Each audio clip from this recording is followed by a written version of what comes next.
माझं कसं झालंय ना, घरचं खायचं आणि बाहेरच्या लोकांचं ऐकून घ्यायचं. हा, वैयक्तिक माझ्याबद्दल सांगत नाही, मी माझ्या मुलांच्या बद्दल सांगते काय. आता ही मुलं केवढी केवढी आहेत बघा, एक आहे 3 वर्षाचं, एक आहे 1.5 वर्षाचं. हा, आता ही खेळायला जाणार, मुलात मुलं भांडणार, होणारच हे सगळं. पण मला एक समजत नाही, ज्या म्हाताऱ्या बाया आता 1-2-3 महिन्यात त्या गचकतील ह्या वयाच्या, ह्या लहान मुलांचं मनावर घेऊन का नाही कसं काय भांडत असतील काय माहित. हा, मी त्यांचं ऐकून घेत नाही तो प्रश्न वेगळा, पण तरी पण एक विचार पडतोय मला एक एकदा. आता ह्यांना सगळं अनुभव असतंय, सगळं माहित असतंय, त्यांना पण मुलं होऊन नातवंड शेवट आता स्टेपला आलेले असतात, तरी पण कस काय असा आडवा मेंदू असल्यागत वागतात काय. मग तुमच्या पण आसपास आहेत का नाही तशा डोक्यावर पडलेले बायका? बरं ते असो, हा मुद्दा नव्हता आपला व्हिडिओत बोलायचा, तरी पण म्हणलं असू दे, एक सांगून टाकलं मी, सांगायचं म्हणून. तुम्ही आणि म्हणशीला सांगत पण नाही, ह्याला पण ना डेली रुटीन मधलाच एक भाग समजा, कारण प्रत्येक दिवस ना कोणासोबत नाही कोणासोबत भांडूनच जातोय.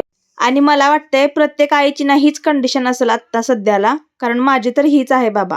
कसं होतंय ना, दिवसभर नाही मुलं सांभाळून आमच्या डोक्याची ट्यूब ना अशी पेटलेली असत्या, आणि त्याच्यात कुणी ना ठिणगी टाकली का नाही, मग तुम्ही सांगा होणार का नाही ब्लास्ट. आता हिथंच बघा हा माझा अवतार काय झालाय. फोन मी लावलाय ट्रायपॉडला आणि पूर्ण घर हुडकून काढलं. पहिलं तर मला वाटलं बेडवर असेल, पूर्ण बेड हुडकला आणि लाईट बंद केली हा परत.